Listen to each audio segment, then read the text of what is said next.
To welcome Kate to the stage to talk about digital transformation.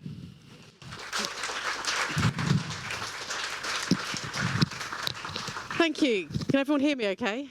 Great, and thanks for inviting me here tonight. I was called on this for about 5 days' notice, so my slides might be a bit wonky, so I do apologise for that.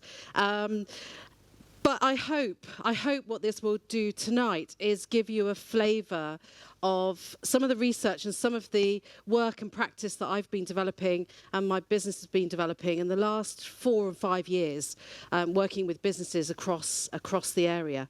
So, and I also promise that I'm going to finish on time because I know everyone is really tired. So I just flick through. Here we go. So these are some of the businesses that we've been working with in the Southwest, developing digital transformation strategies, developing work with their leaders, helping them to understand what really it means to lead and to run organisations in this digital world that we're in and in the world of the future.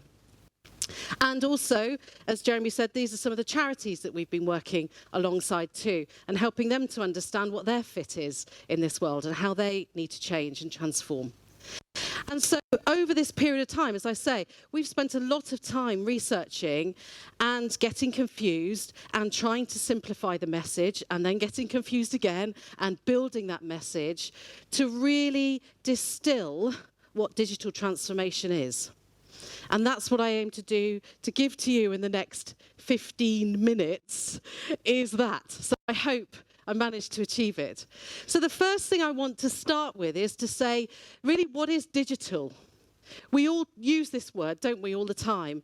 And actually, I spent a day with an organisation recently, and at the end of it, a lady came up to me and said, "Kate, what do you mean by digital?" And I thought, you sat through a whole day. You sat through a whole day and you didn't ask that question. So I just want to make sure that we're all on the same page with this, because some people, when we talk about digital, means digital marketing. For some people, it means other things. But really, in my world, in your world, it means all of those devices and hardware stuff. It means all the software. It means all the connectivity. It means all the data and the analytics that comes out of that stuff and the customer insight. All of that is what I believe, and I hope you share that, is what digital is all about. And where we see businesses sitting at the moment and the support they need is that most businesses that were built before 2000s generally have an IT department. The IT crowd. You know where I'm going. And you ring them and say, "Can you help? Something's gone wrong." And they say, "I'll be there." And they come running along and they say, "What's the problem?" And they sort it out for you. And then you say, "What did you do?" "You don't need to know that." "It's fine." And off they go. And up until now, what's happened is IT has been something that someone else does in the business. Businesses that are born now, it's something everyone does. Yes, they need an IT team and they need those departments to support them, but everyone is thinking about IT and digital.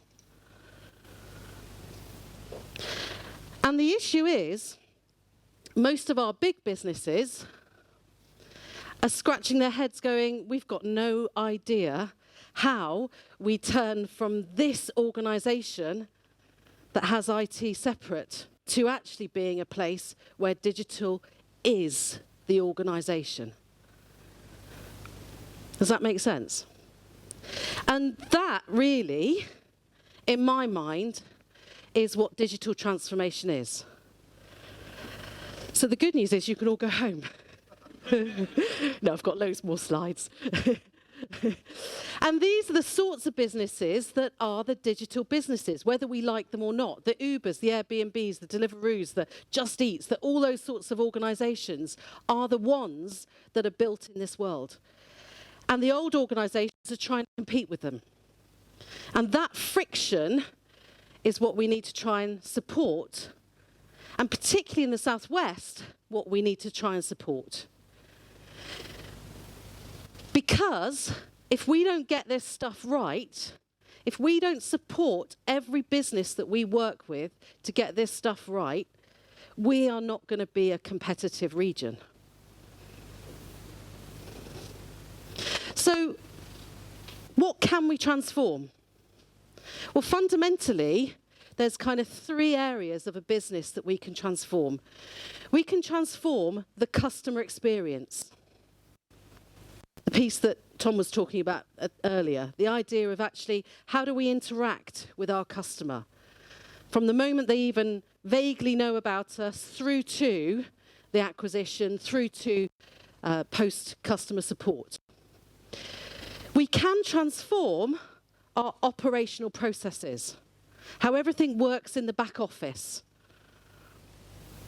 And we can also transform our business model. Is our business model fit for purpose for the next 10 years? Are we trading in the same way that everyone else in the sector is trading, or are we not? So those are the 3 key areas that we can start to transform in. So over my years of researching this stuff, I've come across, and I counted them the other day, 32 different digital transformation models. 32. There's some that are 5-step digital transformation models, 6-step digital transformation models, 10-step digital transformation models, 20-step digital transformation models. You can see where I'm going here, can't you? But my favourite is a 3-step model. A model that really starts to understand that transformation is about technology, but it's also about people and processes. And it has to be about all 3. If we only focus on the technology, what happens? Everyone walks away. I was working with a business recently. They gave everyone an iPad. Everyone an iPad. Here you go, everyone. We are now digital. Everyone have an iPad. And I went into a meeting with them, and the guy comes in with an iPad with his coffees on them. I obviously had a few kittens going, He said, well, it's all it's good for, really, isn't it?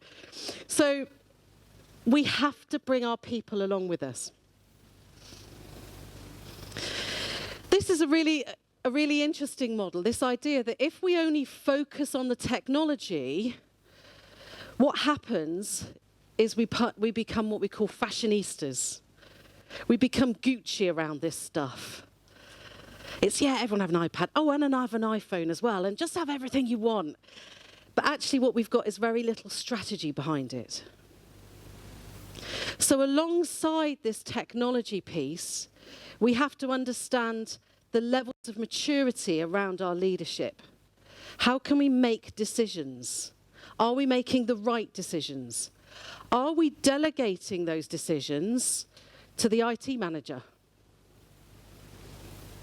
who loves Microsoft, loves on-prem, loves that stack because they've had loads of training in it, and don't talk about anything else because none of us are skilled in that stuff? Are we delegating our decisions to that person?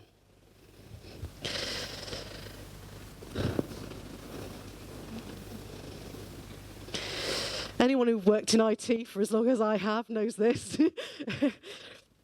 Are we in the world of lipstick on a pig? This was the politest way I could share this one with you. i.e. saying, well, we've used this stack for years, and actually, let's just up the versions, and we'll be all right. Or, yeah, we will digitally transform, but first what we need is a whole new set of servers, because we're not quite ready yet. That's 5 years off. or any of those discussions that happen.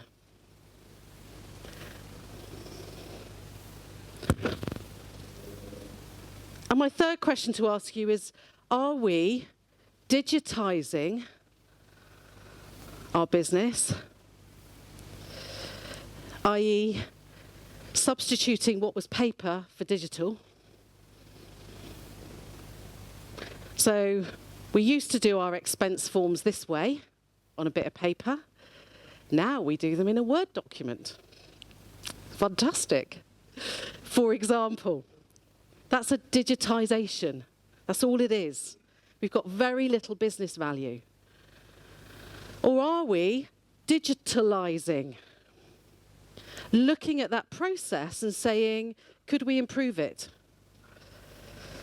Is there a bit of software that we could use that could take some of those steps out?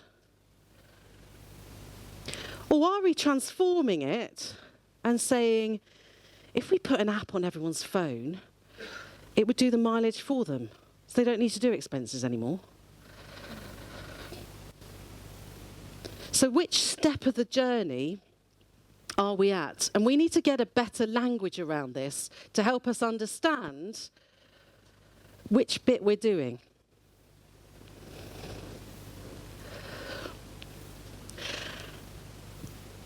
What if we got this right? What if our staff come to work and they're really excited about the technology they have? For those of you that are old enough and share my life, the first day I went to work, I had a cracking mobile phone and a fantastic laptop. It was about that thick, and I remember walking down Oxford Street going with my laptop, but I was so proud of it. Now we turn up to work, first day. Do you seriously want me to use that? The stuff I've got at home is miles better. So imagine our staff being really empowered.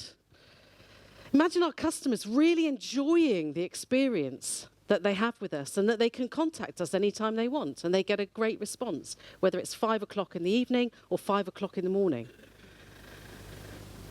That's the digital world we want to live in. But where I see a lot of businesses, and a lot of older businesses, is their response to that will be, but Kate, we are compliant. We are the most compliant organisation in the world on this subject. So what? Yeah, but we keep all our data safe. Yeah, but so does everyone else. Or they don't, and they just don't tell people. And so on and so on. And so many older organisations are trading on compliance and governance, which isn't at the top of our customer list.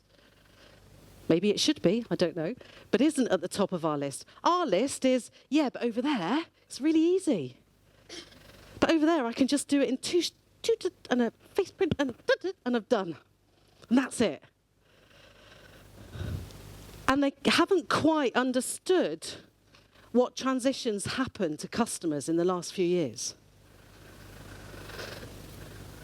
And if they don't understand this, eventually they're going to disappear. They're not going to be relevant to the customer because they've all gone over there to an easy app to use. Does that make sense? Good. So my question, and the question I'd like you to ask the clients and the customers that you work for, is, are they ready for this stuff? This is a long and painful journey. It is not easy. The decisions they might have to make involve really difficult investment decisions. I've just spent 150 grand on a new server over here and a new clean room, and you're telling me I've got to move to the cloud. It's a classic. Or I can't move off Windows 7 because our ERP system only works on Windows 7. Yeah, but you're going to have some problems. Oh, we can't. It doesn't matter. So helping them to understand that this is a journey, this is a long journey that they've got to go through, is quite a tricky one. This is from Vodafone. They went through their transformation journey now a couple of years ago. Sorry, I didn't realise it had all that transitions on it.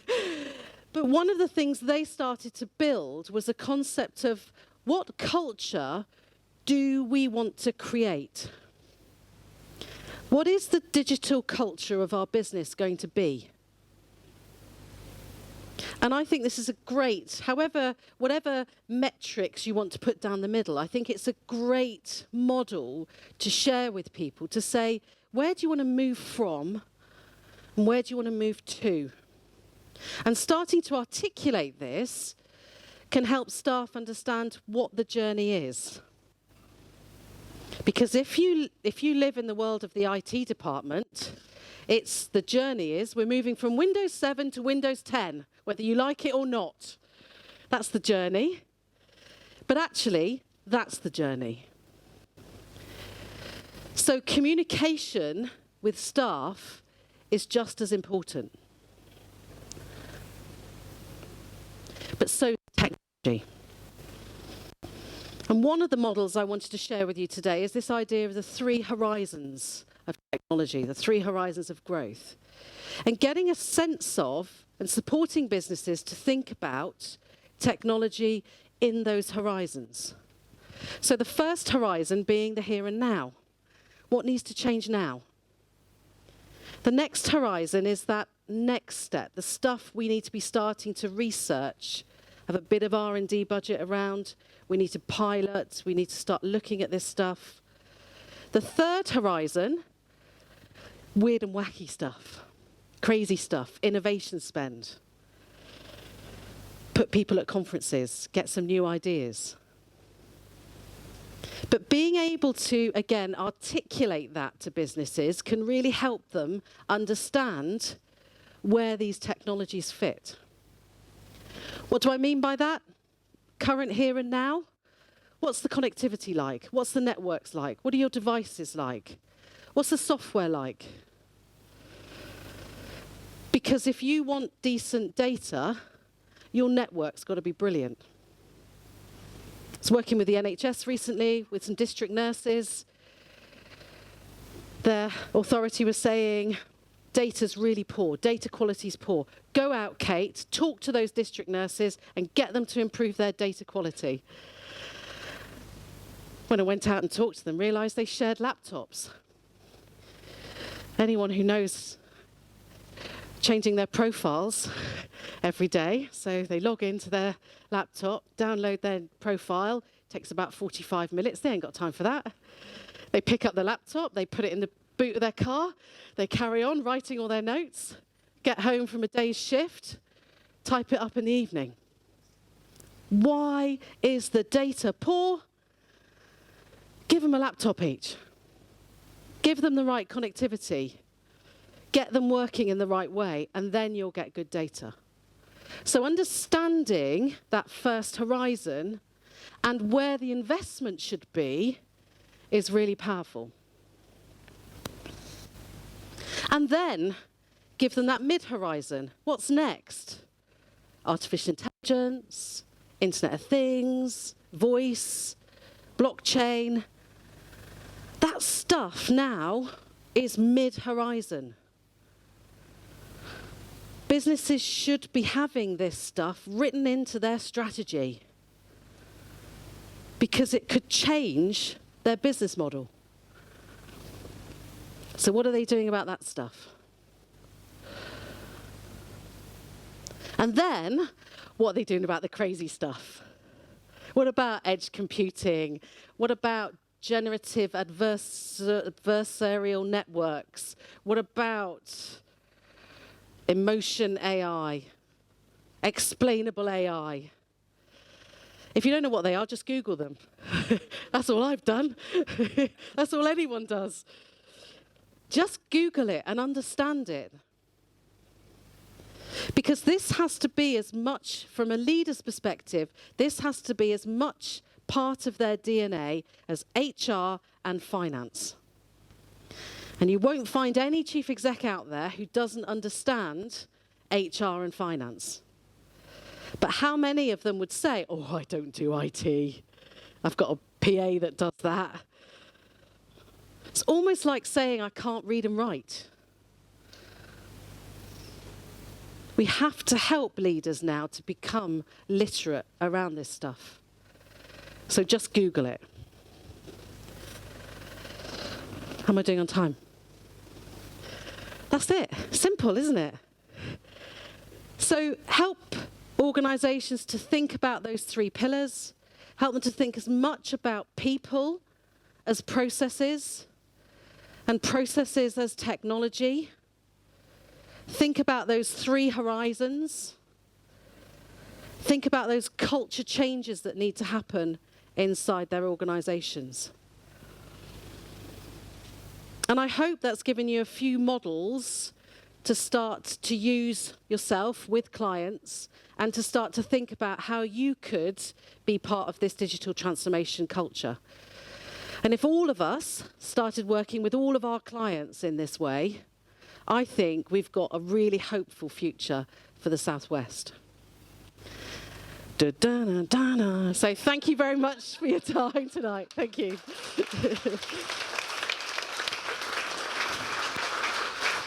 Oh, just da-da-da-da-da. Wow, that was amazing. Supercharged. I feel I want to get back into the office now. Not now. Right, are there any questions for Kate? Nope. James. Quick question from me. About once a week on LinkedIn, I get a message from someone offering me digital transformation in finance work. Yeah. If I had to ask them a single question to see whether they're full of shit, basically, what would it be? You mean you get asked as a job request or as to do it? A message on LinkedIn, look, I can offer this great finance transformation service. Initially, I was really enthusiastic, but I get so many of them now, they're just a pain in the arse. So how would I distinguish, do you think? Yeah, I think it's a really interesting one because there's a one model I did take out because of time, but there's a great model called the digital transformation failure cycle. And the failure cycle is, we're not doing anything about this. Let's hire a digital transformation consultant. Great, we've got a digital transformation consultant. They'll write a strategy. They write the strategy, it goes to board. We can't do any of that. Let's sack the digital transformation consultant. And so on around that route. So one of the things is really, I think, it's got to be something you do yourself. It's got to be something that comes from within and you build it as a business yourself. Okay, that's so great. ignore the Thank you. Questions? Hi, Kate. Hi. So following on from the answer from the last question, really, what sort of percentage of businesses are you seeing that implementing successful digital transformation from sort of the leads that you're getting and the businesses you're talking to? How many are actually going on to... Is it still a slow uptake or...? It's yes. The problem with this stuff is it's not really on any board's agenda. And so there's so much market making that needs to happen before it even becomes a risk or even it becomes a strategic item on most of their agendas. So it is a really difficult sell. It's a really difficult push into the market. As soon as they understand that and start to get it, then in my experience now, it's about a 2.5 year transition for them to move into this.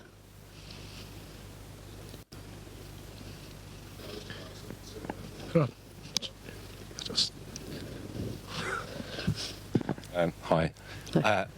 In a kind of similar vein, most of the models that you used in your presentation sort of focus towards customer and employee being part of the transformation level. How do you see a route to convincing kind of directorship and C-level decision makers to kind of adopt it as a culture? Because quite often they are the people that have sort of been left behind a little bit and don't really feel comfortable exploring newer technologies. Yeah. Well, the program we've developed is called Leadership in the Digital Age. And the idea of that is we take the leadership team through a program of transformational change themselves. So it's more of a kind of slowly approach, but actually starts to build their decision making and understanding. And it is quite shocking, the level of lack of awareness of most of this stuff in the boardroom. So they do need to have, there's a really big piece in my mind, it has to be mindset before skill set with this stuff, with the leadership team. So scare the pants off them first, and then build it back. That sounds like the sort of thing that should happen at like a weekend sweat lodge like retreat. We've done that, yeah, yeah. It's great fun. Yeah. Great. Anyone got any questions?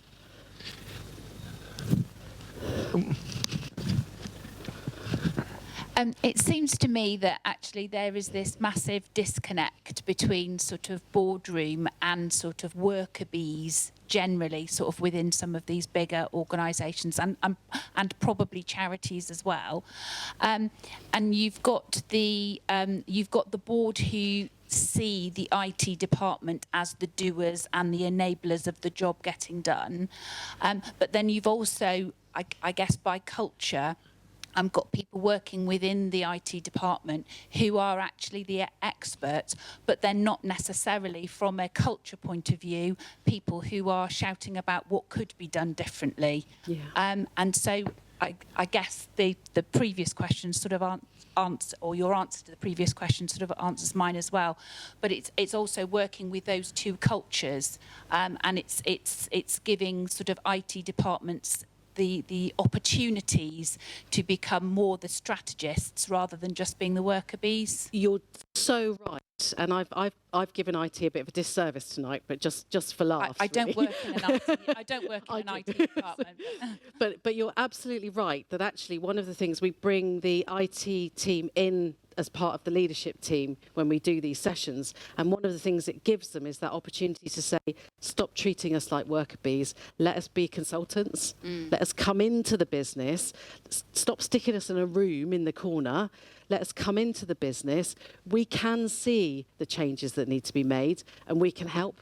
And there really is often a kind of a relief from an IT perspective that they're stopped being trapped into that stereotype. So, yeah, really good point. Thank you. Any more? Nope. It's good for my steps.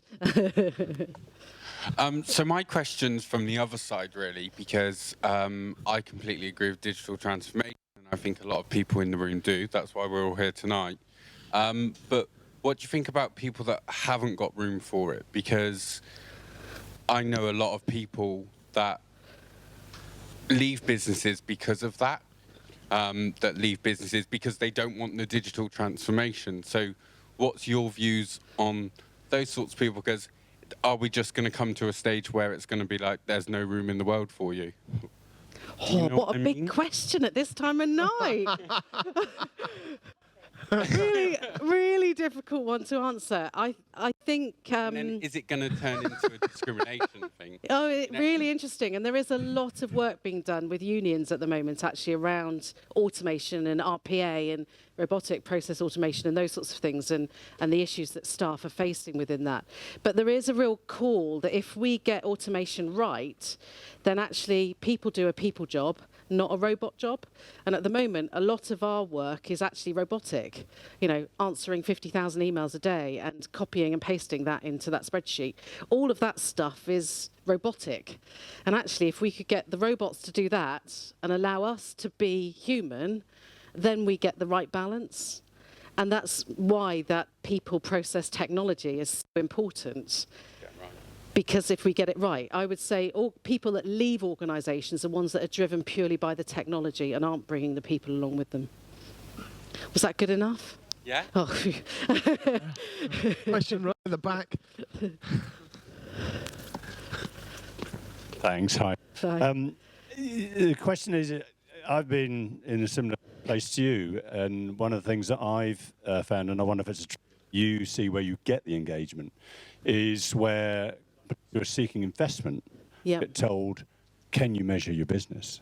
And a lot of them, they can't. And the first thing they get told is, get your CRM in.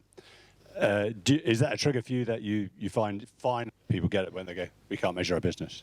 Absolutely. There's two trigger points. One is CRM, one is ERP. So when they grow enough to need an ERP, then they're thinking about this stuff. But also I see that almost as a barrier as well, because they stop thinking about people. They just focus on the tech. So it's a bit of both in there, isn't it? And I fully appreciate that. Yeah. Sorry, did I just? Oh, yeah. Just loads of databases. It's fine. But it's that piece in which there's certain levels of growth where they need to start to implement that stuff, certainly. Any more?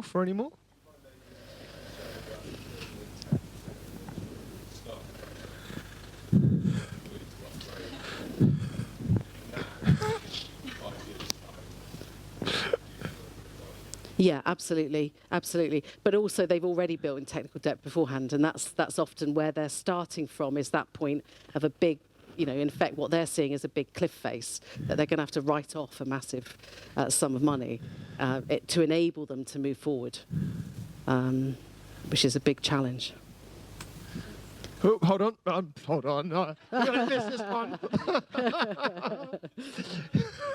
There's a great danger. But where do you think? Because I'm really surprised at your perspective at, I'm going to exaggerate to make the point, at how backwards so many businesses are. Because I think that a lot of businesses are on the journey already and going in the direction, some more than others. Where do you intuitively see Taunton as a generality on the journey? You asked me that, and I'm in Taunton. I'm going to be lynched if I say anything. That's going to be bad. Wow. I would say there is a relationship between size of business and legacy systems.